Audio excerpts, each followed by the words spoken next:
Mohamed, il va falloir que je te prenne quand tu déclameras tes poèmes. Très important.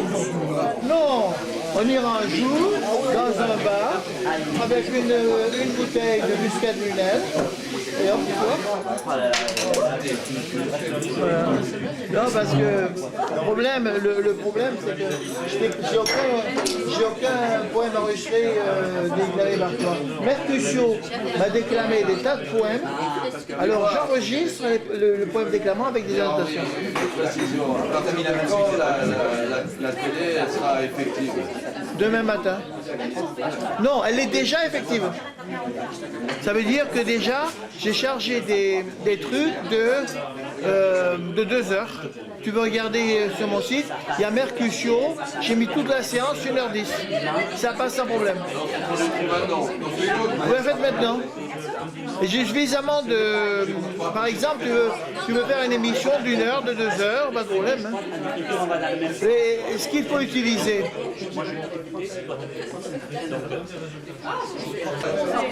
Non, regarde tout le film. Regarde, Grimm. C'est pas comme ça qu'il va te proposer. Faut pas faire avec les autres. Mais oui, je regarde les autres, t'inquiète pas. On change de place. Non, reste ici, fais pas ta mauvaise tête. Je vais t'interviewer. On pose des questions. C'est toi qui commences. Attends. Reste ici. J'ai pas pu demander à Joël.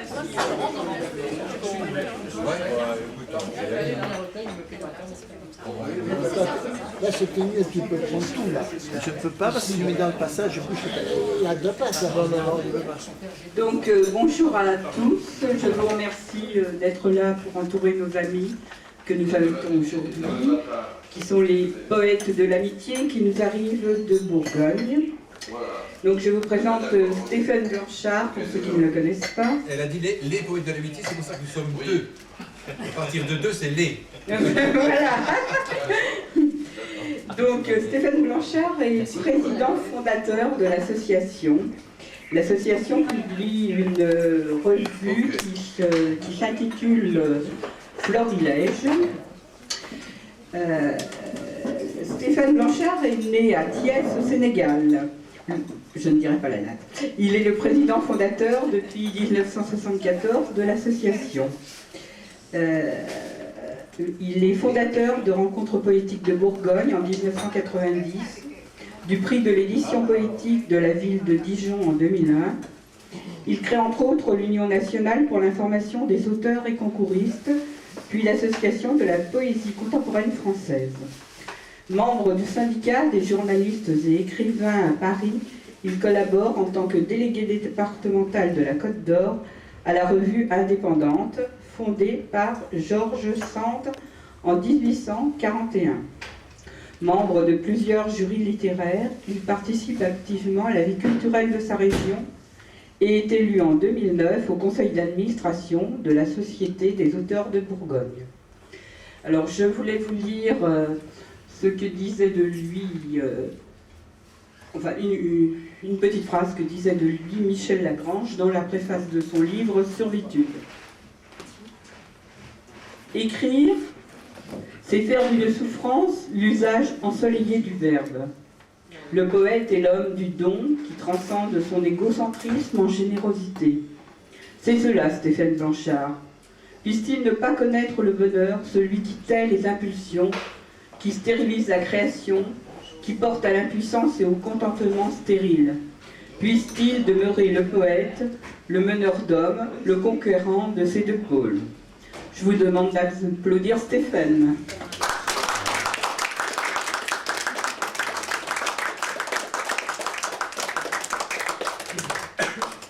Donc, sa collaboratrice, Marie-Pierre Verja, est issue d'études littéraires et elle adhère en 2005 aux Poètes de l'Amitié. En 2008, on lui donne la mission d'installer une délégation en Saône-et-Loire. Elle est chroniqueuse dans la revue Florilège. Donc je voulais vous lire ce que Stéphane Blanchard pense d'elle. moins c'est écrit. Dans ce recueil, alors il parle du recueil Vous et moi et MOIS. Dans ce recueil, l'auteur nous convie à découvrir les mystères de son cœur, dans un tourbillon de rêves et de mélancolie, là où les regards se croisent, au hasard des angoisses et des solitudes, comme si une évidente déchirure pouvait parler à la troisième personne de sa longue agonie. Au panier des souffrances, ce fardeau hante l'existence quotidienne du poète en proie à ses délires sur les chemins de l'errance, car au fond de ses entrailles se perpétue l'espoir d'un monde meilleur lorsque les corps sont assoiffés au panthéon de l'âme. Voilà, donc je cède la parole à Stéphane et à Marie-Pierre. Merci.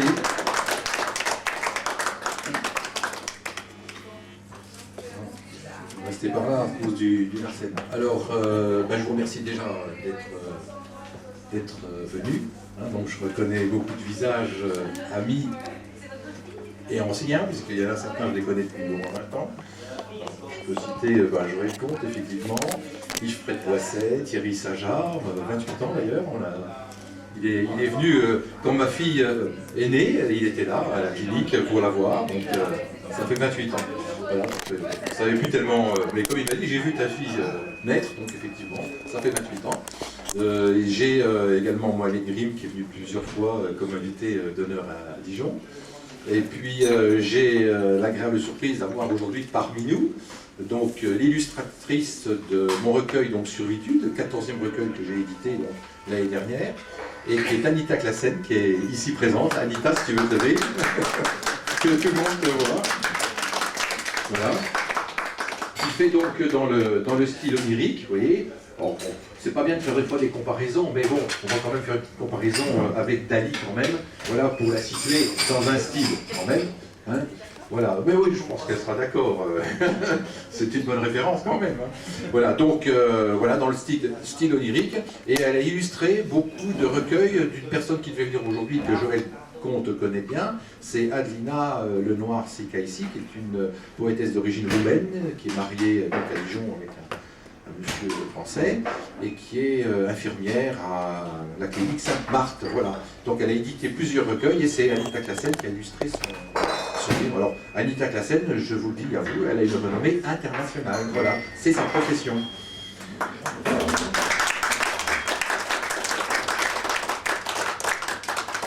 Alors, elle m'a donné la parole, mais on me le reprochera dans 20 ou 30 ans, ou après ma mort, que j'ai pris la parole en premier. Donc la galanterie voudrait que ce soit déjà les femmes. Alors je vais laisser la parole à Marie-Pierre pour dire un petit mot. Je n'en veux absolument pas ni à Isabelle ni à Stéphane, parce qu'il est tout à fait normal que je fasse passer mon président avant moi. Et je me présente au fait. Voilà.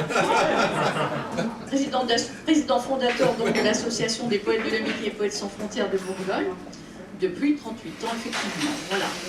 Que vous dire, eh bien que moi je suis donc effectivement la déléguée de Saône-et-Loire de cette association depuis 3 ans, que je suis rentrée au poète de l'amitié en 2005, et que ma vie a quand même été beaucoup transformée par cette entrée en poésie.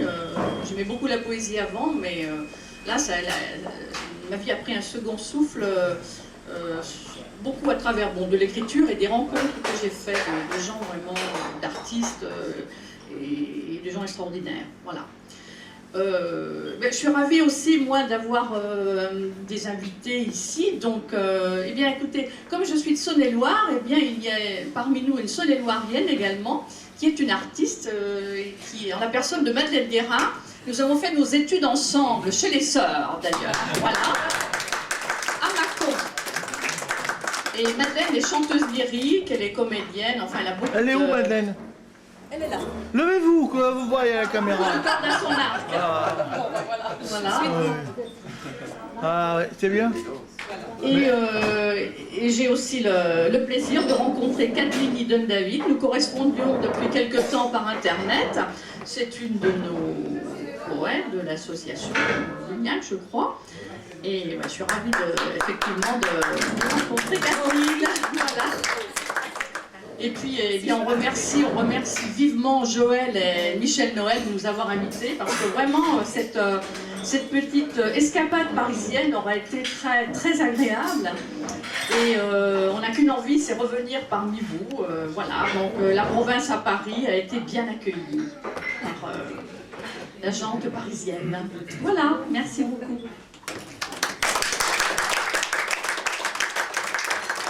On va pas faire que les discours, mais vous avez entendu dans ce qu'a dit Marie-Pierre, elle a dit un mot, elle a prononcé le mot rencontre.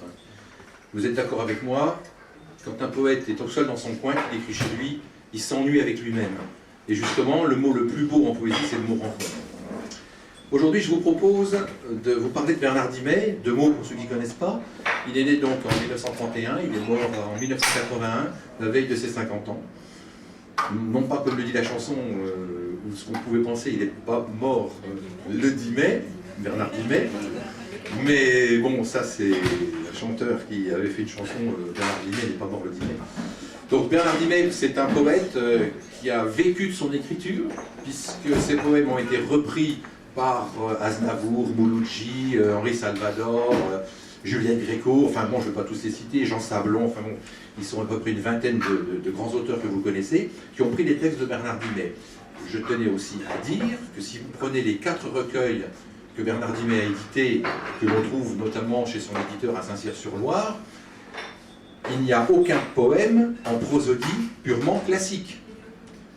Les rimes féminines riment avec des rimes masculines, féminines, des pluriels avec des singuliers, ça n'a pas empêché d'avoir une notoriété et de laisser un nom dans la littérature. Il y a des écoles, il y a des centres qui s'appellent Bernard Dimet en France. Et d'ailleurs, sa fille, Dominique, qui fait une petite carrière aussi internationale, mais pas trop en France, mais plutôt aux États-Unis, au Japon et ailleurs, elle s'est spécialisée à la fois dans les textes de son père et aussi dans les textes, ses propres textes, qui s'adressent surtout aux enfants. Voilà. Hein, donc, si vous avez l'occasion d'aller sur Internet, parce que maintenant c'est facile de communiquer plus qu'avant, donc vous pouvez mettre dans Google Louis Dimet, Bernard Dimet, et là vous allez avoir beaucoup d'informations. Voilà, donc Bernard Dimet est mort tragiquement, comme d'autres, effectivement, peut-être parce qu'il avait un peu trop bu aussi, parce que lui, il écrivait, on me disait dernièrement, il écrivait où Bernard Dimet? Oh, il écrivait rarement chez lui, il écrivait dans les cafés, comme aujourd'hui. Et souvent, il y avait des gens qui rentraient dans un café au hasard, comme ça, du côté de Montmartre, ils voyaient un mec parler tout seul au fond du café, c'était Bernard Dimet. Voilà. Et c'était quelqu'un de très jovial. Et ce qui a fait son succès surtout, c'est qu'il était populaire, c'est-à-dire il n'écrivait pas pour la haute société des poètes intellectuels ou d'académie de ceci ou de cela, il écrivait surtout de ce qu'il voyait dans la rue. Voilà. Il a fait des poèmes en hommage à des clochards, et donc il y en a un, je vais vous le dire en premier, c'est La vieille Russie, puisque vous savez qu'après la révolution russe, donc il y a beaucoup de nobles qui sont venus en France, et notamment à Paris, la plupart d'ailleurs. C'est plus facile pour vivre à Paris d'ailleurs, l'emploi c'est encore plus difficile. Donc il a écrit La vieille Russie. Il était barbu, vieux comme Hérode. Il venait de très loin, Nijni Novgorod. C'est là-bas qu'était né son père. Au ciel à présent, du moins je l'espère. Son grand-fils aîné, grand comme une église, est venu finir ses jours par ici. Il est archiduc, quoi qu'on en dise, mais présentement chauffeur de taxi. Que devient la vieille Russie? Où sont les pauvres, où sont les riches? On a vu souffler la folie, on a perdu le Tsarevitch. Il était barbu, triste comme un sourd, en attendant de pouvoir jouer son rôle et de s'en aller retrouver son père au ciel, à présent, du moins je l'espère.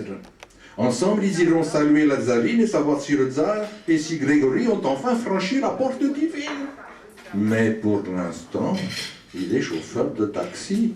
Que devient la vieille Russie? Où sont les pauvres, où sont les riches? On a vu souffler la folie, on a perdu le Tsarevitch. Après l'avenue de Moscou, l'avenue de Crimée, l'avenue de Stalingrad, est finie la journée. Allez savoir pourquoi, pour rêver, peut-être il s'en va dormir au Kremlin-Bicêtre. Il se rappelle quelquefois la chanson que chantait sa mère et qui revient flotter par ici. Dieu t'accordera ce que tu espères. de monter au ciel avec ton taxi. Que devient la vieille Lucie? Où sont les pauvres, où sont les riches? On a vu souffler la folie et on a perdu le Tsarevitch.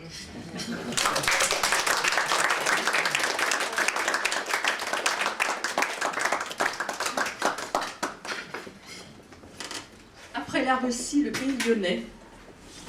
Car je vais vous dire un texte, je pense qu'il illustre très bien la vie des poètes. Voilà, c'est un texte de Pierre Le Petit Galland, qui est un poète lyonnais, qui est décédé maintenant. Il s'appelle Poète, poète. Il faut vivre sa vie, et non point la rêver. Quittez votre nuage, il est grand temps, poète. Évitez les miroirs aux alouettes où vous venez cogner lorsque vous écrivez. Ne voulez-vous rien voir ou fuyez-vous l'ennui? Quelle réalité trouvez-vous dans le rêve? Craignez-vous d'échouer au matin sur la grève, quelque peu étourdi tel papillon de nuit? Vous parlez de l'amour, le croyez éternel, rimant avec toujours, croyez-en les promesses. Oubliant cependant que par bien des faiblesses, il vous fait regretter jusqu'au sein maternel. Utopies et chimères auront raison de vous si vous vous insurgez à poser sur leurs lèvres de pudiques baisers sculptés par les orfèvres, en poèmes et en vers, plus irréels que fous. Embrassez votre muse et serrez-la bien fort, prenez-la dans vos bras, n'ayez point de remords. Elle en demandera, et encore, et encore.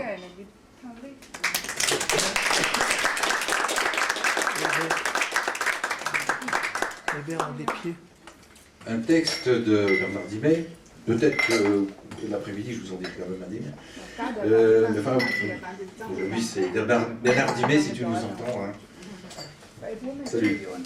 Donc, les enfants de Luxor.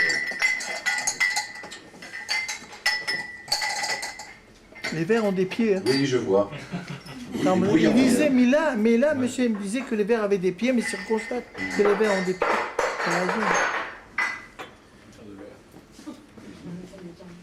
Alors, les enfants de Luxor, je disais. Hein. Quand je sens certains soirs ma vie qui s'effiloche, et qu'un vol de vautours s'agite autour de moi, pour garder mon sang-froid, je tâte dans ma poche ce caillou ramassé dans la vallée des rois. Si je mourais demain, j'aurais dans la mémoire l'impeccable dessin d'un sarcophage d'or, et pour m'accompagner le long des rives noires, le sourire éclatant des enfants de Luxor. Je sais, à l'intérieur de soi, il faut descendre, à pas lents doucement et sans faire de bruit, calme et silencieux sans chercher à comprendre, au rythme des bateaux qui glissent sur le Nil. Oh, je sais, la vie n'est rien, le songe est trop rapide. On s'aime, on se déchire, on se montre les dents. J'aurais voulu bâtir ma pyramide, afin que tous mes amis puissent dormir dedans.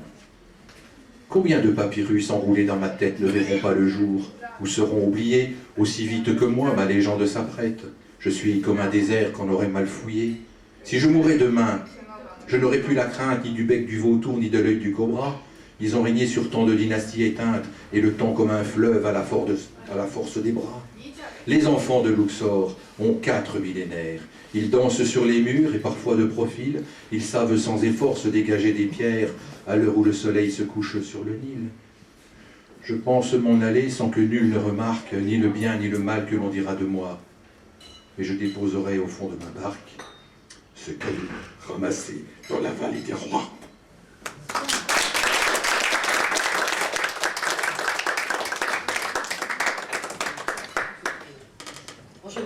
Je connais très peu de textes par cœur, je n'ai pas beaucoup de mémoire, donc je salue la volonté et le courage et l'efficacité de Stéphane quant à l'apprentissage des textes par cœur. Bon, ce qu'il me reproche d'ailleurs, c'est de ne pas le faire. Voilà. Alors, il me le reprochera toujours, je le sais. Peut-être qu'un jour je m'y mettrai. Il serait temps, il serait temps. On me fera une surprise. Il serait temps. Quand on finira dans la maison de retraite. Des illusions. Je suis la chrysalide qui ne mutera jamais. aux amours éphémères, couleur de guerre, paradoxe de l'existence, cohorte de rêves irréalisés.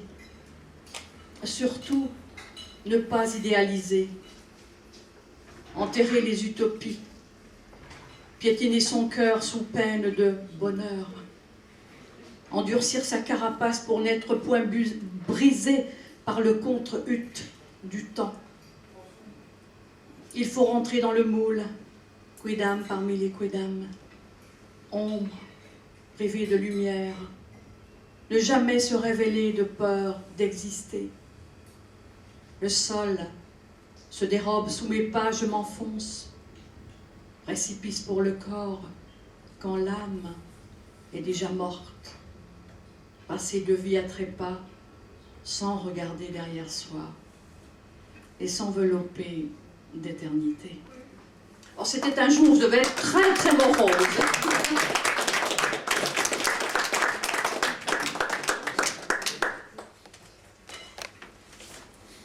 Comme Mohamed Grimm, on prend l'assaut là avec les filles. Vous prenez tous hein, les filles. Là. Un texte de Bernard Dimet, Les chiens. Lorsque les gueules de chiens ressembleront aux hommes, lorsque la gueule de l'homme aura des airs de chien, ça ne sera pas le paradis peut-être, mais tout comme. Je crois en fin de compte on s'en portera bien. Si tous les Espagnols ont enfin la parole, ils diront du mot qu'on ne connaissait pas. Ce sera le départ d'une nouvelle école. Je connais bien des gens qui n'en reviendront pas. Tous les bergers allemands qui n'ont vécu qu'en France ont bien des choses à dire et n'en parlent jamais. Ils vivent parmi nous sans faire de différence. J'en ai connu 2 ou 3. Et je sais que j'aimais leur parler cœur à cœur, leur expliquer mes drames. Je voyais dans leurs yeux qu'ils avaient tout compris. Ils ont su bien souvent apprivoiser mes femmes. Et ça n'a pas d'orgueil, et ça n'a pas de prix. Tout le mal qu'on se donne à faire sa destinée, quelquefois sans amour et souvent sans raison. Moi qui donne la papate à longueur de journée pour avoir le plaisir de chanter mes chansons. Je vous souhaite à tous ce grand puits de silence où on peut se noyer sans avoir l'air de rien. Ainsi le jour où finira ma danse, j'aimerais qu'on m'enterre au cimetière des chiens.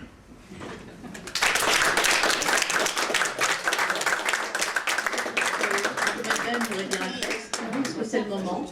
D'accord.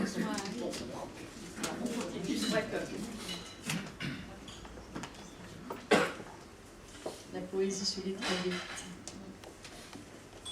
Le rêve des amants. Sous un ciel habillé de pastel, sucre d'orgeat, sa silhouette féline et sa pâleur anodine se fondent dans une douleur qui s'achemine. Ses sourires de larmes font d'elle la muse fée, le temps d'un bal désordonné. Leurs caresses de lierre montent des abîmes, confondant les amants. L'amour est leur prison, solitaire et dorée, où se creusent les songes, occultant leur agonie. Perles sont leurs rosées, dans un rêve étoilé. Ils se sont dévêtus, effeuillés aux pieds des nus, dévoilant leur peau de velours, doucement, ils ont tissé l'amour de leurs lèvres rosacées. Et la muse Vénus a éveillé le fiancé engourdi par l'hiver de ses nuits.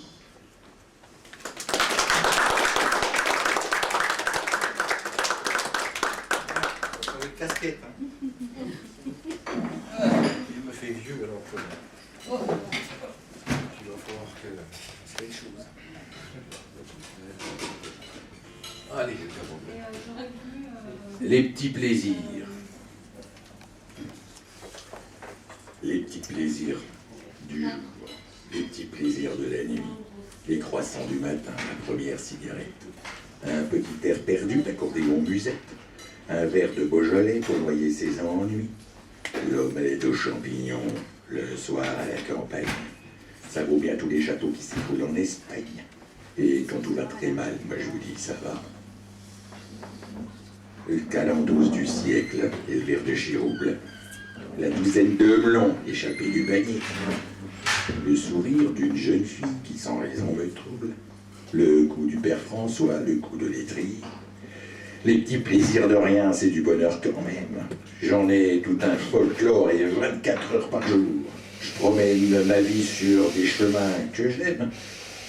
Je ne chante pas la messe pour les sourds. Les petits plaisirs de rien, c'est toi quand tu t'éveilles. Que tu sors de ton rêve et que tes yeux grands ouverts conservent encore d'incroyables merveilles. Paysage incertain qu'on regarde à l'envers. Les petits plaisirs de rien, c'est comme un refrain des rues qu'on attrape au hasard et qui vous fait 3 jours. Offrez-moi 10 fois rien, j'en aurai plein la vue.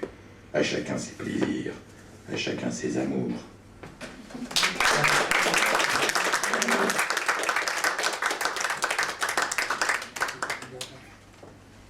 Un texte encore sur les poètes en général, hein. J'aime bien parler des poètes en général. Un texte qui est de Serge Lama.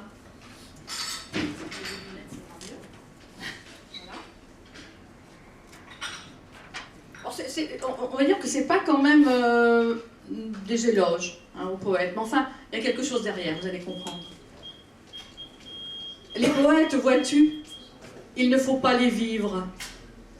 Il faut les rencontrer le soir, au coin d'un livre. Oh, qu'une brume épaisse à jamais te protège de leurs serres d'oiseaux enfouis sous la neige. Et leurs plaintes ne sont qu'un avatar du vent. S'il faut les aimer morts, il faut les fuir vivants. Imagine-les, tout ce que tu veux, tendres et doux. Mais surtout, reste à distance, Dieu. Ne t'approche pas d'eux. Les poètes, vois-tu, sont des oiseaux en cage qui déchirent des cœurs pour s'offrir des orages. Boudeuse, dans ton attitude d'odalisque, rêve-toi dans leurs vers, mire-toi dans leurs disques, laisse-les te séduire avec leurs mots en croix. L'important, ce n'est pas eux, c'est ce que toi tu crois. Imagine-les tout ce que tu veux, libres et fous, mais surtout reste à distance, Dieu, ne t'approche pas d'eux. Les poètes, vois-tu, sont des oiseaux sans ailes qui sont tombés du ciel pour suivre une étincelle. Tu auras beau te parer d'or et te parfumer, on ne console pas un oiseau déplumé.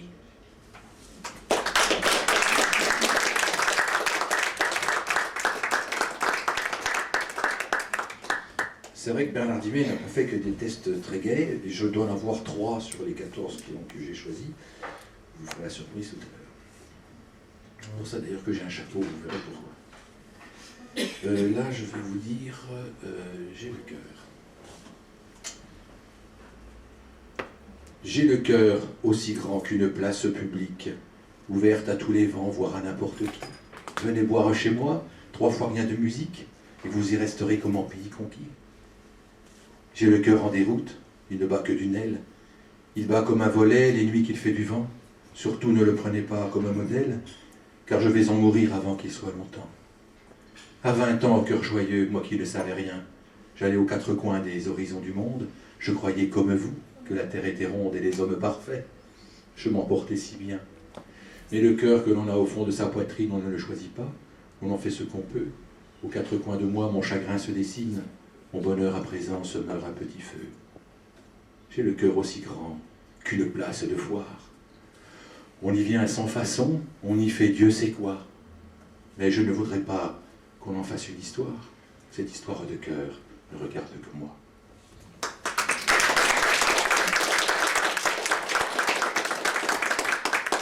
Bien, on va demander à Madeleine de nous lire un texte parce qu'elle est également poète, chanteuse, lyrique, poète et scénariste, etc., metteur en scène, enfin beaucoup de cordes à son arc. Mais pour le moment, c'est la poésie.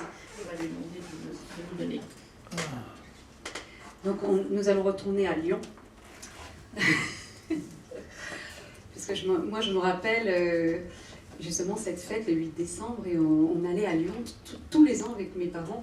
Mais bon, c'était pas cette espèce de chose commerciale là qu'ils ont faite, qu'ils appellent la fête des Lumières maintenant. C'était vraiment les petites bougies sur les rebords des fenêtres. Il y en avait des milliers, c'était magnifique. Et dominant Lyon, Notre-Dame de Fourvière.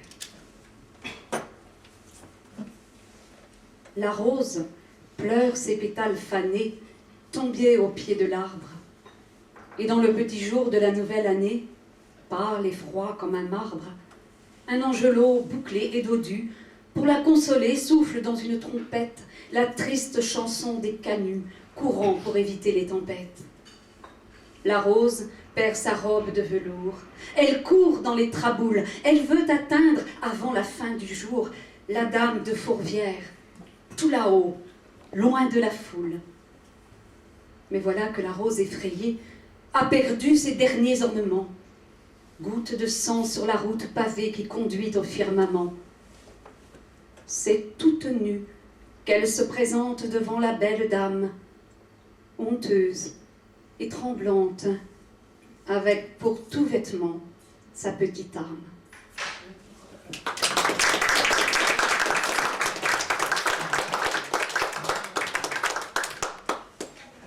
Au parvis des cathédrales, j'embrassais les roses, invoquant les dieux de ma candeur éclose.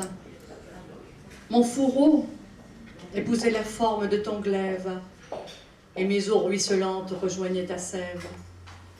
Nous avions pour nous seuls des rivières de lait et des fontaines de diamants que l'on buvait.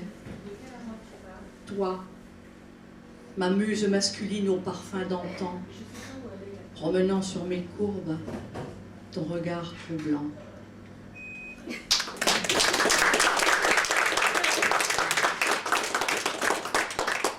Vous voyez, quand elle veut, elle peut. Hein. C'est court, hein. Vous savez, quand on est jeune, on ne voit pas le temps passer, mais on voit les autres qui sont plus vieux, on dit, oh, purée, j'ai 20 ans, qu'est-ce que ça sera quand j'aurai 40 ans? J'ai 40 ans, qu'est-ce que ça sera quand j'aurai 50, et ainsi de suite. Et Bernard Dimet donc, a fait un texte qui s'intitule 40 ans, qui est assez long, c'est dans la mémoire. 40 ans, 40 ans, mais c'est le bout du monde. Je me suis dit, cela c'était à peine hier, et voilà qu'aujourd'hui c'est question de secondes. 40 ans. 40 ans, pas déjà. Je peux. Alors un texte qui doit figurer dans un de mes recueils, je n'ai pas le fond. Nous non plus. Et je ne sais même pas le titre du texte. Je pense que c'est le poète, je ne suis pas sûr. Je suis pour bien des gens ce pantin solitaire, avide de vains mots et de tristes amours, traînant sa vieille croix contre un lopin de terre. Oui, je reprends. Parce que j'ai entendu des bruits, ça me perturbe. Ah oui, des bruits me perturbent, c'est vrai. C'est ouais, ce tut là. Ouais. Oui. Je recommence. Donc. Je suis pour bien des gens ce pantin solitaire, avide de vains mots et de tristes amours, traînant sa vieille croix contre un lopin de terre du matin jusqu'au soir, après demain détour. On dit souvent de moi, pauvre gueux délétère, marchand de fainéantise ou de blême horizon, mais je ne suis en sorte qu'une ombre secondaire, gravant sur le pavé mon inutile don. Et rêvant de lumière où nul espoir persiste, je regarde le ciel, ce cher Bacchus qui toujours m'assiste, de ses rayons secrets et de ses mille feux. Au jeu brutal du sort, je suis sorti vaincu, mais il me reste encore ma liberté entière, mon âme de poète et mes joies de la rue. Ne soyez pas jaloux d'un bonheur éphémère.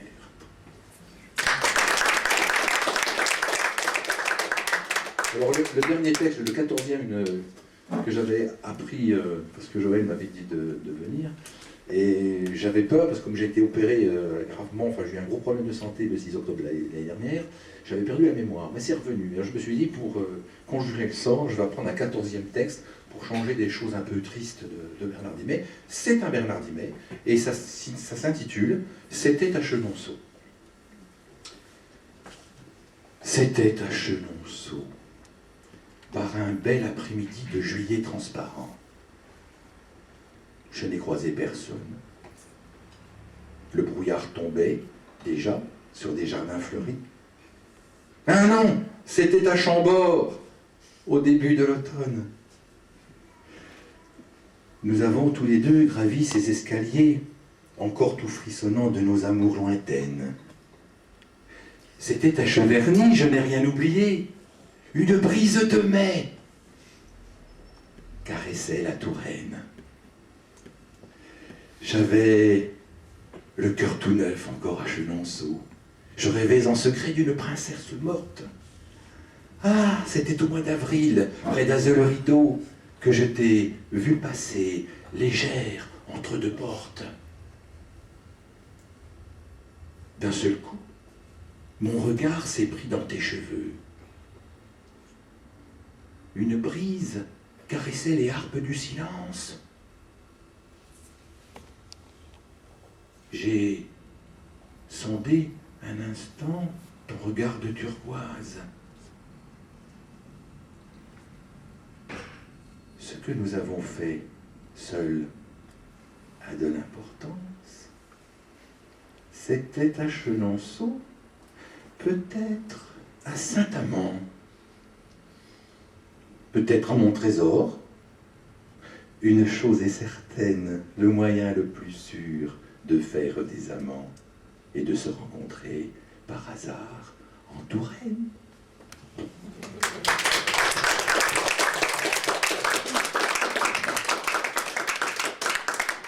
Il y en a un qui est en survitude, puisque Anita a fait la belle illustration.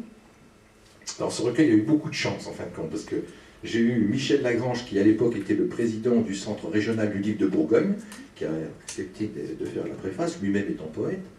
Donc c'était déjà un honneur. J'ai eu l'honneur d'avoir Anita Classen, qui, grâce à Dina, qui revenait de vacances, m'avait trouvé, connaissant mes goûts, une illustration qui pouvait aller avec un futur recueil, qui n'était pas encore terminé. Et puis, entre-temps, j'avais fait l'interview de Rost et de MC Solar à Dijon pour le Salon du Livre, avec qui j'avais sympathisé. On a bien rigolé. Et du coup, tout ça, ça fait un recueil qui a beaucoup d'émotions. Et à l'intérieur, vous avez un texte. Il n'y a pas de titre dans ce recueil-là. Donc, qui est en page 33, qui s'intitule « À la croisée ». Enfin, il s'intitule, c'est les premiers mots. À la croisée des rêves et des solitudes, les pages blanches du poète s'étonneront toujours de l'appétit de l'encre puisée au fond de l'arrière-pays des silences confondus. Y aura-t-il là-bas un attelage pour d'autres terres? Dans l'entrelac des libertés et des exécutions, le poète cherche en vain un prétexte à sa survivance. Trouvera-t-il un chien de berger pour conduire ses pas perdus? Exilé comme une vieille, son écriture tient la rampe et se perpétue de pain noir en pain blanc, de pain blanc en pain noir.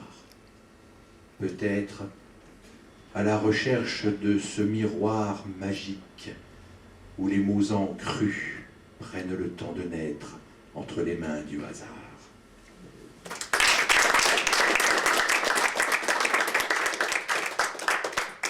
Si je peux vous faire quelque chose de rigolo. Pour changer un peu, parce que ça a un attrait un peu avec l'amour, mais une sorte d'amour un peu spécial. Je parle de mon saint amour. Voilà. Ah. Oui, parce que bon, alors saint, S-A-I-N-T, hein, évidemment, pour la SEI. Mon saint amour. J'ai noyé mes chagrins aux crues de Bourgogne, au Mar, à la Fine, au Beaujolais nouveau. Pour la muse engelée, un château au sol a remplacé l'amour par un château Marbeau. J'ai vendu mon âme à une ensorceleuse, en mitonnant pour elle une soupe à l'oignon. J'ai crumé sa fontaine en sapote vineuse, en dégustant sans fin un coteau du Layon. J'ai consommé ma peine au grave et au chablis, le mal qui me tenaille au centenaire blanc, un persillé de rêve à la Romanée Conti, le désespoir en fête par un moulin à vent. Je me suis consolé de ma longue agonie, en détrônant mon vide par un saint Émilion, j'ai choisi mon destin sur les côtes de nuit. Un saint amour ne vaut pas analogue ce corton.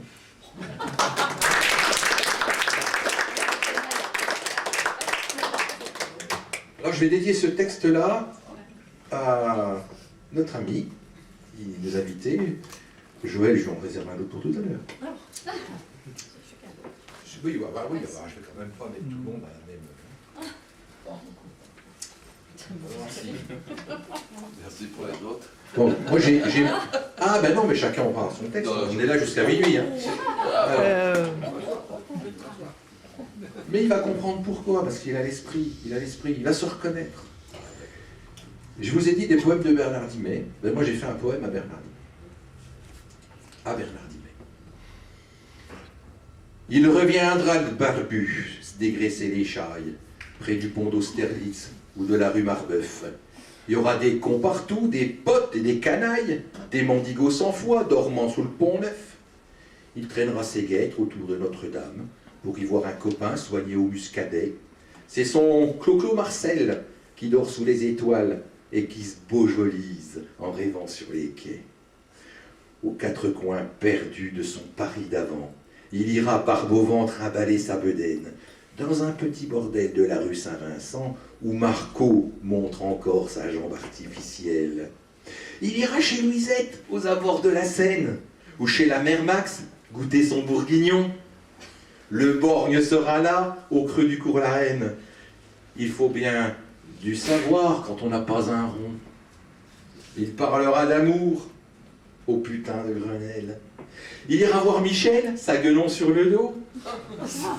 Et la vie sera belle, sans là, dans la rue de la Madeleine, les imbéciles heureux seront tous au bistrot. Certains referont le monde en clamant des poèmes. D'autres un peu peintés chanteront pour Margot. Le verbe sera haut. Et puis, quand bien même, l'orgueil n'aura pas sa place, ou alors on aura sa peau. De vénérés pontifs achèteront les mers, et des poètes en rade remonteront le temps, des chantres du chat noir au jardin de naguère, à chacun ses plaisirs, à chacun ses tourments. Quand le barbu reviendra, bourlingué sur la terre, la trogne un peu flétrie par le vent des saisons, il n'aura plus le cœur à vous payer un verre. Les troquets seront morts sous le feu des canons.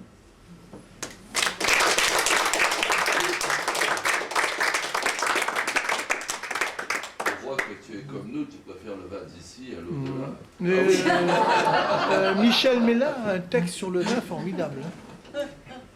Hier, je voulais dire un texte à la soirée. Bon, évidemment, il faut donner un petit peu tout le monde. Et j'avais dit celui-ci. Je voulais vous dire celui-ci hier soir. Tu reviens pas le dire. Il s'intitule. Si on lui donne un titre, je me réfugie parfois. Ça, c'est une introspection, comme vous tous, quand vous écrivez. Je me réfugie parfois au pied des solitudes, au seuil de mes angoisses, lorsque le vide s'engouffre en moi comme une ombre piétinée. Je m'éternise dans l'indifférence sous le regard étonné des miroirs en exil. Je ne cherche pas à plaire, je ne cherche pas à tricher, je ceins la mélancolie des mots, usés par mes rêves, car je ne crois plus au foisonnement des encres inédites.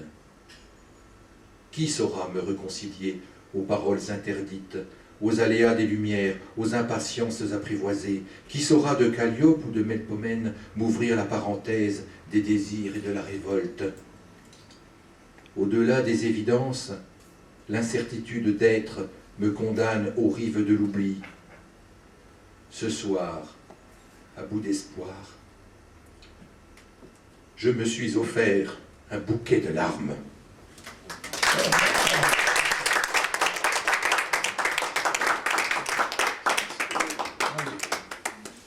On vous a assez ennuyé. Si vous en voulez Je sais pas, encore. mais vous voulez dire un texte peut-être? Non? Bien, Ou Rémi voulait chanter? t'as peut-être des chansons à chanter. Rémi, t'as des chansons à chanter, Rémi? Est-ce que vous avez organisé la Certaines chose chansons. pour d'accord. Vas-y, il a quelque chose à dire, Rémi, à chanter là. Bon, ben, ça va surtout être pour dire merci à Stéphane et à Marie-Pierre et à Madeleine Grand. On peut les applaudir, tous les deux aussi, et tous les trois. Donc, je viens de faire le porte-parole. Donc, nous sommes évidemment invités à participer aux activités de la région de la Bourgogne, hein, des Poètes de l'Amitié. Bon, il y a un rendez-vous que j'ai retenu, c'est celui du début octobre sur les rencontres internationales. J'ai des dates depuis hier. Ah, bah, on va l'écouter. Alors, ça doit être le 26, 27, 28, c'est un vendredi, samedi, dimanche. Septembre. Octobre. Ah, c'est octobre. Ah, Octobre, d'habitude, voilà. c'était octobre. Alors, nous prévoyons de faire venir, bon, l'année dernière, c'était Charles Dumont, l'année d'avant, c'était Chelon, il y a eu Isabelle Aubray, Rissé Barrier, on a eu bon, pas mal de gens que vous connaissez, plus ou moins, bon, les anciens connaissent plus que les jeunes, évidemment. C'est Antoine, voilà. Antoine, certainement, pourrait venir à Beaune pendant ces 3 jours, parrainé par Atoll, voilà, puisque la plus grande usine, si je puis dire, de lunettes se trouve à Beaune, voilà. C'est normal. Un grand siège social. Ils sont parrainés par les Verts Atoll. Voilà, les Verts Atoll. Donc voilà, mais bon, c'est quelqu'un nous avait promis qu'il viendrait, mais lui-même ne nous a pas confirmé, donc on attend surtout la confirmation d'Antoine. Alors pour nous, ça serait vraiment sympa, parce que Atoll paye tout, donc toutes les recettes du théâtre, puisqu'il y a 350 places, ça serait tout au bénéfice de l'association, ce qui permettrait d'engranger de l'argent pour les mauvaises années, parce qu'il y en a déjà eu, afin de faire venir des artistes en leur payant, en leur donnant, comme ça se fait bien souvent, un cachet à l'avance. Or nous, on n'a pas d'avance de trésorerie. Donc si jamais ça se faisait, ça nous permettrait d'avoir une avance de trésorerie au moins de 9 ou 10 000 euros, qui permettrait effectivement à l'association de Beaune, puisqu'il y a une association à Beaune des poètes de l'amitié qui a été déclarée à part, pour organiser que les rencontres de Beaune, alors qui est parrainé par, on en parlait à midi, par le conseil général, le conseil régional, le ministère de la Culture, ceci, etc. Voilà, bref, on est assez... Mais le problème que nous avons, c'est un peu comme dans toutes les associations, c'est un problème de bénévoles. La moyenne d'âge chez nous, ça commence à être 60 ans, quoi. Donc, alors on essaye d'avoir des jeunes, mais le problème c'est qu'ils viennent une fois, 2 fois, mais on ne les voit plus après. Dès qu'il faut faire un petit travail, donner la main à la pâte, on ne les voit pas. Alors voilà, c'est un peu le problème qu'on a dans l'association, c'est que si Bruno n'étoffe pas son conseil, son comité sur Beaune, un jour ou l'autre, au bout de plus de 22 ans, pour nos Cortot, au bout de 22 ou 23 ans d'existence, on risque de laisser tomber quelque chose qui était très sympathique, mais il faut au moins une dizaine de personnes, voire une quinzaine de personnes, pour monter un tel projet, qui à peu près avoisine chaque année autour de 22 000 euros, donc il ne faut quand même pas se planter. Moi je me suis planté, je reconnais mes erreurs. En 98, quand j'ai fait venir Charles Dumont à Dijon, j'ai loué le Grand Théâtre, il y avait 850 places, j'ai eu 400 personnes, et je me suis pris un déficit à l'époque de 40 000 francs. Et l'association n'avait rien en caisse pour payer ces 40 000 francs, il a fallu que j'aille frapper aux portes, pleurer, faire des cadeaux, etc. On sait bien, faire un cadeau d'une bonne bouteille de fil de Bourgogne pour faire passer chez la rentière une facture de 15 000 francs, ça va, ça m'a pas coûté trop cher. Mais bon, c'était pas sûr que ça marche. Donc il y a des risques à avoir si on ne veut pas se retrouver en correctionnel. Et voilà. Donc certains d'ailleurs, des confrères que nous connaissons, qui seraient très contents si ça arrive d'ailleurs. Voilà. Il n'y a pas que des bons en gros ici. Ouais. J'aurais un mot à dire à tous ces financiers. Messieurs, vous avez fait confiance à Madoff. Oui. Pourquoi vous n'avez pas fait confiance à quelques poètes? Oui, tu as raison. Au moins, vous avez perdu peut-être votre argent, mais ça aurait servi à quelque chose. Oui. Voilà, donc on va en terminer là pour les petites anecdotes. Et on vous demande à l'occasion, on vous sollicite pour venir en Bourgogne partager le verre de l'amitié, sans que la moutarde vous monte au nez.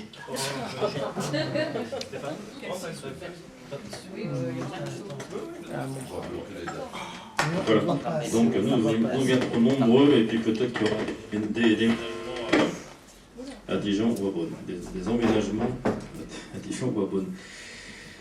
J'ai composé un poème, ça m'arrive de plus en plus maintenant dans nos après-midi, soit je fais un texte, un article sur un sujet donné, soit un acrostiche de Bernard Dimet. Alors je le place maintenant parce qu'après je... Buvons tous en cœur le flot de tes paroles, et chantons à la gloire de tes idées folles.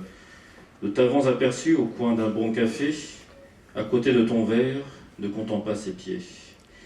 Rêveur de cette butte cédant toujours au charme de la place dont la poésie désarme. Demain de ton chemin, le ciel couronnera, inscrite dans ton style, la flamme de l'aura, mesurant des étoiles la lumière et l'éclat, et délivrant au monde un message d'espoir, alors c'est le Y qui est pas facile à faire, dénichant une île, au détour d'un comptoir. Voilà.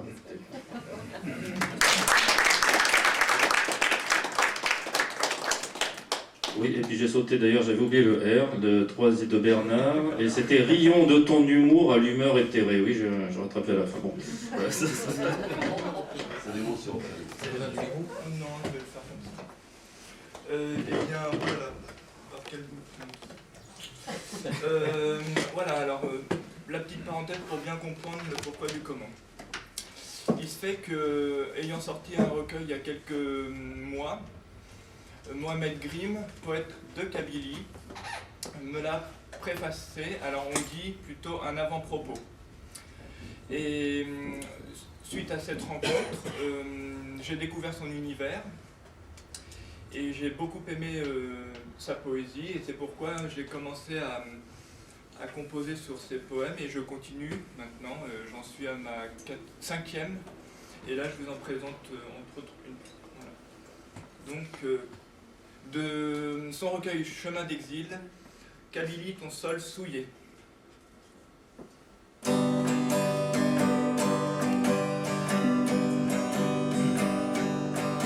Kabylie, ton sol souillé par les renégats, et ton âme qui broie, et ta beauté qui pille, et tes mères qui tuent, et tes fils qui fusillent, et la honte adorant croulante sur ton cœur.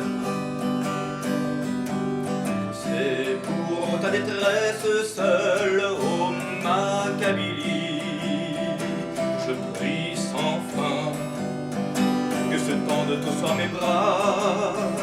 Privé de toi, je meurs et j'ai soif de tes larmes, en cet hiver d'exil pour y joindre mes pleurs, sous les ciels que les sages ont comblés de beauté.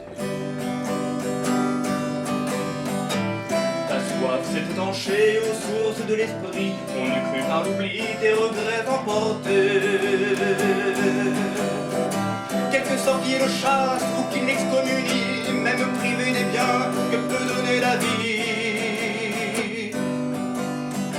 L'exilé ne guérit jamais de son pays. Voilà.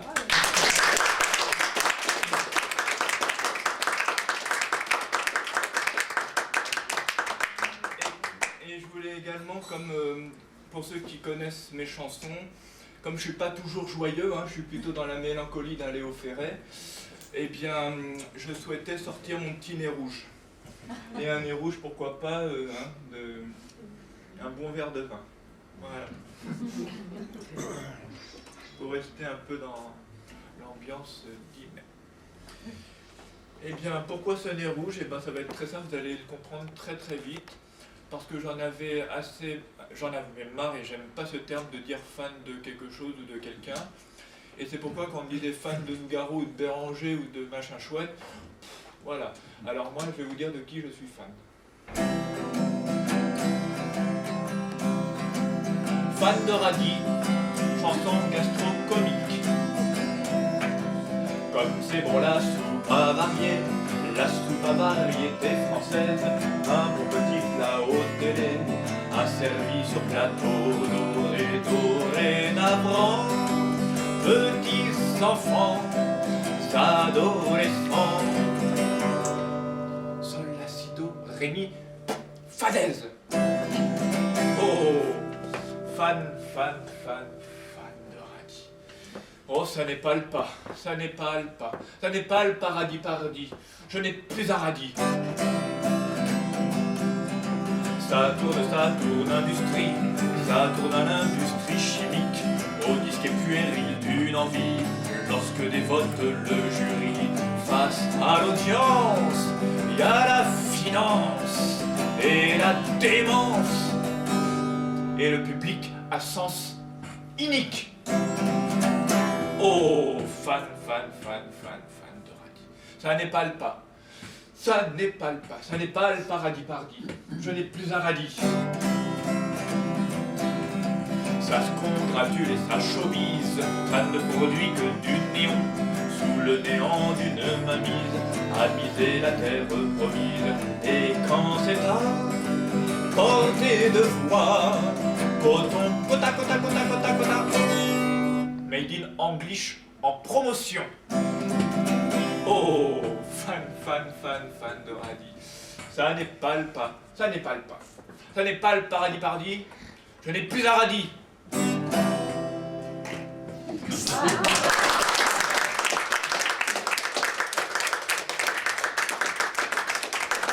Ouais, il chante ça juste avant qu'on passe le chapeau.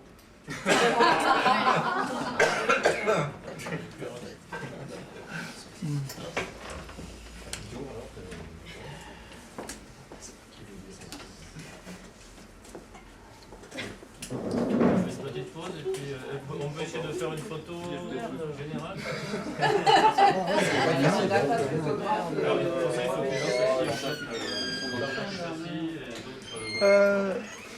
Michel, t'as pas quelque chose à annoncer au sujet de télévision? Oui, bon, on essaie de la faire quand même cette photo. Ok.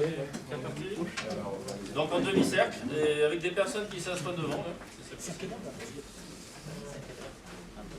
grande manœuvre.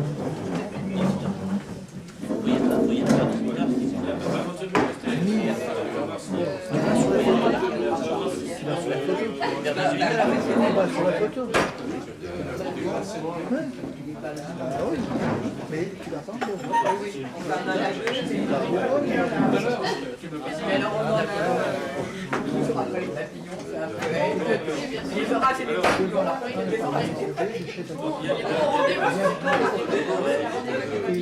Tournez les sièges dans vous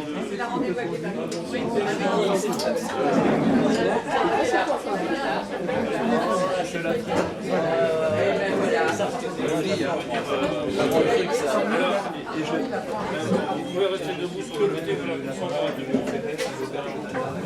Peut-être vous rapprocher juste d'en bas. D'accord, les Osman et Thierry D'accord. Moi je vous filme tous.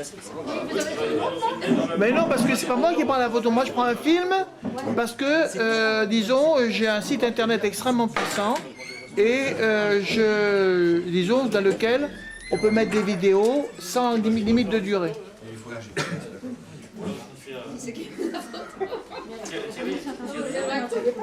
Mais non, il filme là, c'est pour YouTube. Tu veux prendre la photo? Je prends la photo.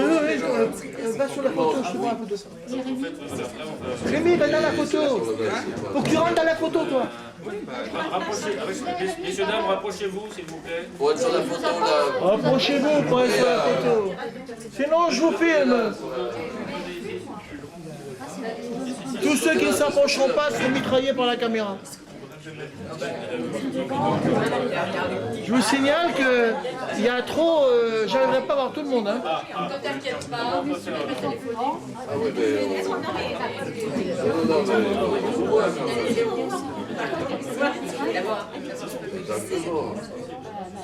Mademoiselle. Allez vous asseoir là. Sur la chaise. À la caméra, j'ai tout le monde.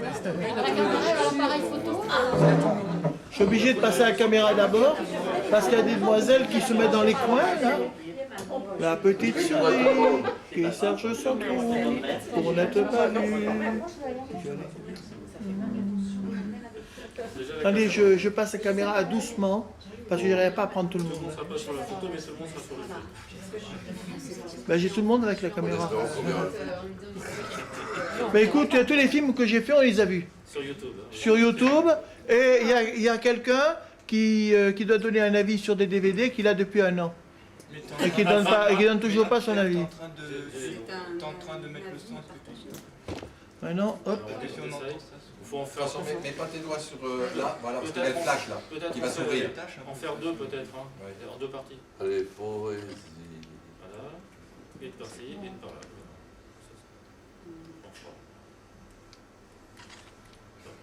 Bien. C'est qui lui, ce caméraman? Qu'est-ce qu'il a fait? Il a pris la photo. Voilà, merci beaucoup. Hé, attendez, la petite souris là qui se cache. Ouais, je l'ai bien prise là, regardez la petite souris. Allez. Allez. Mais on peut en prendre une de vous. Ah oui, allez-y, prenez-moi une de moi. Alors derrière ma caméra. En train de filmer. Voilà, de filmer. C'est mon rôle. En pleine action. Ah, par contre, il faut éteindre le flash. On va l'envoyer à YouTube celle-ci aussi, tu vas voir. T'inquiète pas. T'as le doigt sur le flash. Impec. Oui, on le voit bien. T'avais le droit sur le flash. Hein? T'avais le doigt sur le télémètre. Oui, mais là, comme toi, t'as ton flash, on le voit, mais bon. On aura l'occasion de... Ah oui, c'est ça le problème. Oui, Je l'éteins, vas-y. Si tu veux, voilà. Attends, je l'éteins. Voilà, je l'éteins. Allez, tu peux prendre le télémètre, vas-y. Oui, c'est rallumé. Oh merde. Voilà, vas-y. Si vous avez au mois de mars, vous avez comme hier, Impec. Formidable. et là on pourra exposer... Tu sais,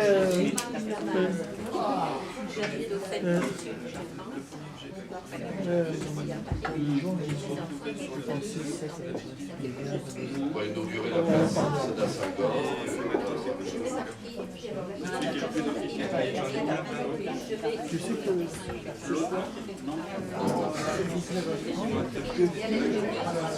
Oui, ça on va parce qu'on est en train de une année dans la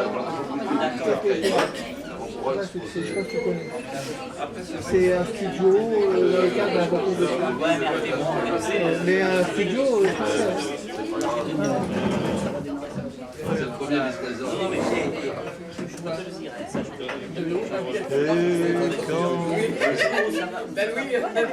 tu restes, tu pars pas tout de suite quand même. Hein. On aura besoin de discuter un petit peu. On aura le temps là, c'est bien. Ah, j'appelle un client.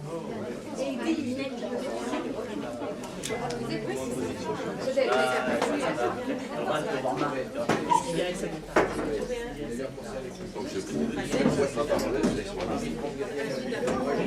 T'as pas parlé, toi, tu dois être dramatique.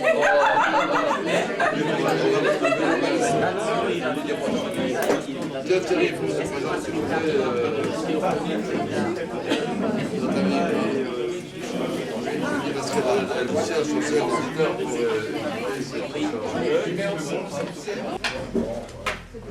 Écoutez, j'ai... Est-ce que tu peux te mettre debout au milieu, s'il te plaît? Sinon, je pourrais pas te prendre. Hein.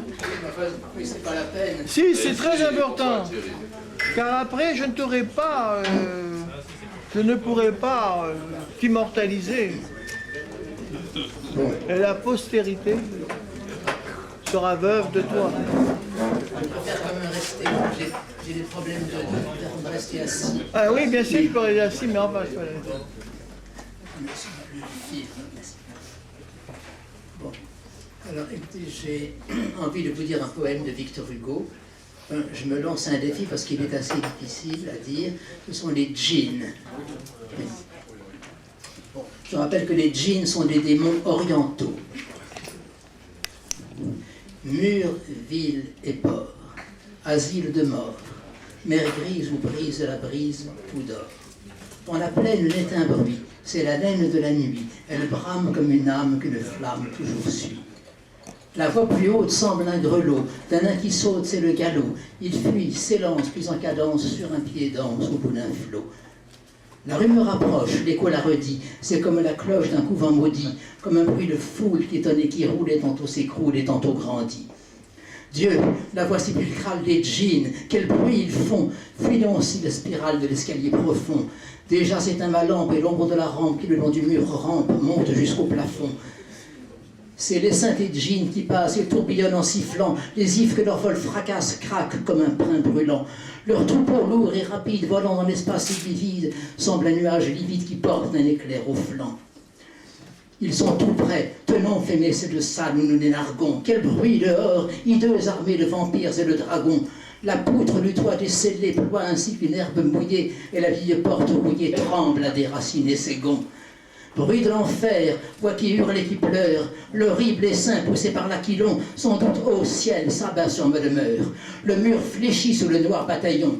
La maison crie et chancelle penchée, et l'on dirait que du sol arraché, ainsi qu'ils poussent une feuille séchée, la vent la roule avec leur tourbillon. Prophète, si ta main me sauve tous ces impurs démons du soir, j'irai prosterner mon front chauve devant tes sacrés encensoirs. fait que sur ces portes fidèles meurt leur souffle d'étincelles et qu'en vain l'ongle de leurs ailes crie et grince à ces vitraux noirs. Ils sont passés, leurs corps s'envolent, fuient, et leurs pieds cessent de battre ma porte de leurs coups multipliés. Ils font comme un bruit de chaîne, et dans les forêts prochaines frissonnent tous les grands chênes sous leur vol de feu pliés. De leurs ailes lointaines le battement décroît, si confus dans les plaines, si faible que l'on croit ouïr la sauterelle crier d'une voix grêle, ou bien tomber la grêle sur le plomb d'un vieux toit. D'étranges syllabes nous viennent encore, ainsi des Arabes, quand sonne le corps, un chant sur la grève par instant s'élève, et l'enfant qui rêve fait des rêves d'or. Les djinns funèbres, fils du trépas, dans les ténèbres pressent le pas. Le raisin gronde, ainsi profonde, murmure une onde qu'on ne voit pas. Un bruit vague qui s'endort, c'est la vague sur le port. C'est la plainte presque éteinte d'une sainte pour un mort. On doute la nuit, j'écoute, tout fuit, tout passe. L'espace efface le bruit.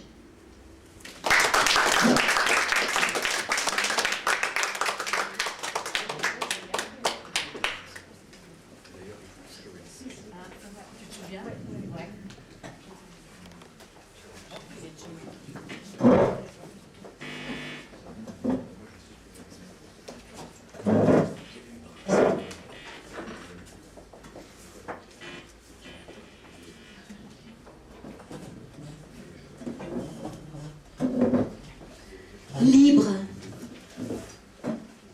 ciel limpide, l'enfant tourbillonne dans l'air immobile. De ses bras frêles, il soulève le monde.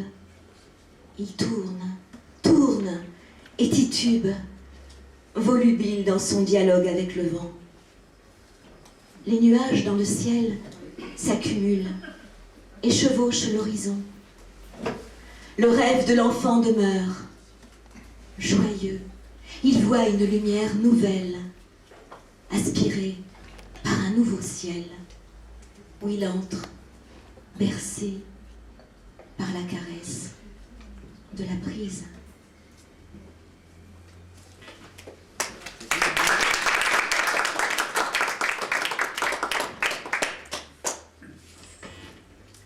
Toutes choses vont et viennent, et fleurissent d'elles-mêmes.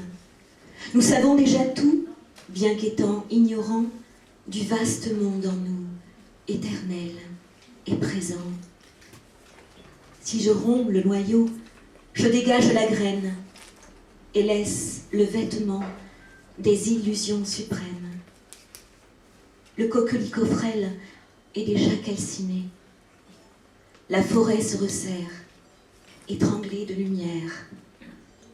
Un sourire d'enfant a ébloui les champs. Mes mains caressent l'érable. J'épouse l'innocence sans déranger les arbres de cette forêt blanche qui cueille la lumière et abreuve la vie. Surgit d'un long sommeil, la conscience s'éveille.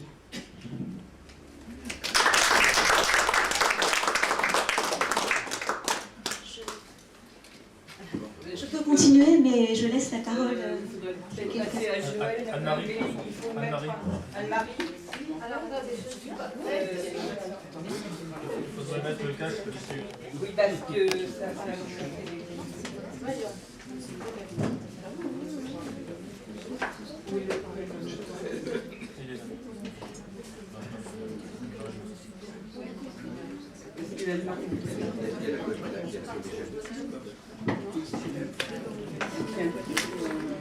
Voilà, va.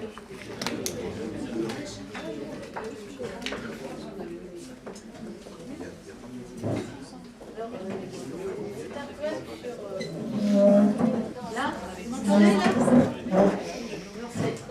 L'art et le poète. Je te salue, artiste. Tu as fait de ta vie le plus beau des poèmes, au soleil de ta vie, le plus beau des je t'aime. Toi qui n'étais pas roi, car tu étais artiste, toi qui étais sans loi, tu as changé de piste. Trouvant le monde trop petit sur le char des ailes, alors tu es parti, ainsi que l'hirondelle. Avec la poésie et plein de rêveries, Toi, tu voyais le monde en chanson à la ronde. Toi seul avais raison avec ta passion. Toi seul avais raison au sein des nations. Mais le rêve d'artiste, c'est le rêve d'amour pour un heureux destin. C'est le rêve d'amour pour un amour divin.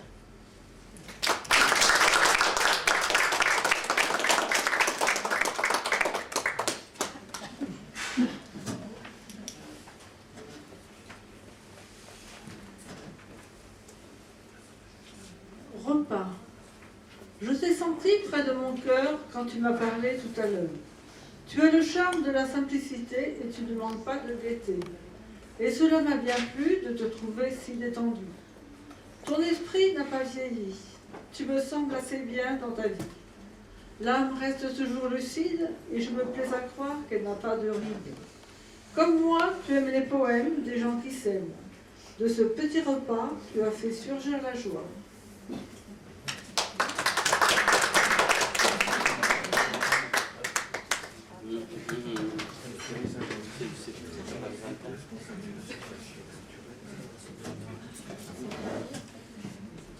Ainsi passent les temps.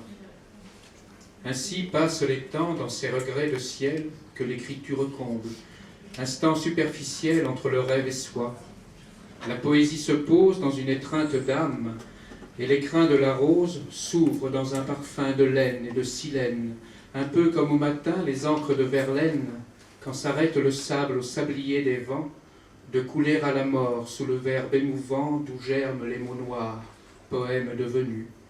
Ainsi passent les temps dans le sucrin des nus, secret d'une autre aurore à la lèvre endeuillée de l'hiver, un soleil à peine défeuillé sur les pages froissées de rimes qui me mordent les yeux dans les livres usés jusqu'à la corde, à force d'être lus et relus, réécrits jusqu'à l'ultime mot, jusqu'à l'ultime cri.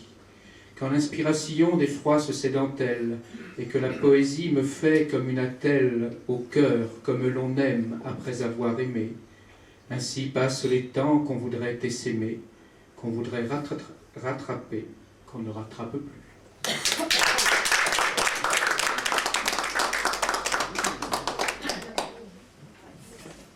Moi je veux bien, mais j'ai pas de poème. Je vais pas apporter de poème. Et comme de mémoire qui flanche, enfin j'ai eu heureux d'être ici. D'abord j'ai revu mon ami Stéphane, mon vieux complice, on était dans les années de 90. Nous étions quand même souvent à Dijon et nous étions souvent dans les mêmes aventures, hein, les mêmes mauvais coups. Je t'ai toujours apprécié. Tous les mêmes mauvais coups, et donc non, j'ai pas de poème là à vous dire, j'en ai pas par cœur, là, j'en ai pas, je vais dire des bêtises, c'est pas possible. Donc je vais d'abord vous dire une annonce. Une annonce, c'est que le 14 avril, c'est-à-dire dans 2 mois environ, nous avons le congrès de l'Union des poètes francophones. Les poètes francophones, qui, comme vous le savez, est une union de poètes qui défendent à la fois la poésie et la langue française. Les deux sont très menacés, donc ont besoin d'être défendus. Et nous sommes donc quelques-uns, dont Joël Comte, ici présent, Thierry Saja, entre autres, Michel Mella, et nous sommes plusieurs donc ici à être de cette union des poètes francophones. Et donc le 14 avril, nous avons un congrès, ça sera à Montmartre, 2 rue du Mont-Cenis. Et il y aura donc une assemblée générale le matin pour les membres de l'association. Il y aura également un repas à midi, ensuite une remise des prix, un spectacle, pour sa tournée et sa troupe, et une scène ouverte. Une scène ouverte et ensuite encore un dîner le soir pour ceux qui voudront bien assister. Voilà. Donc c'est fait. Alors moi je vais vous dire quelques idioties. J'adore ça. J'adore ça, ça me va tellement bien. Je me sens tellement à l'aise. Oui, par exemple, j'ai connu un homme très avare. Il y a des gens avares. C'est horrible, c'est pas beau l'avarice. Hein. Ça vous fait une belle jambe, hein, mais c'est pas beau l'avarice. Mais j'ai connu un homme tellement avare que même dans les villes les plus intéressantes, les plus riches en architecture, les plus riches en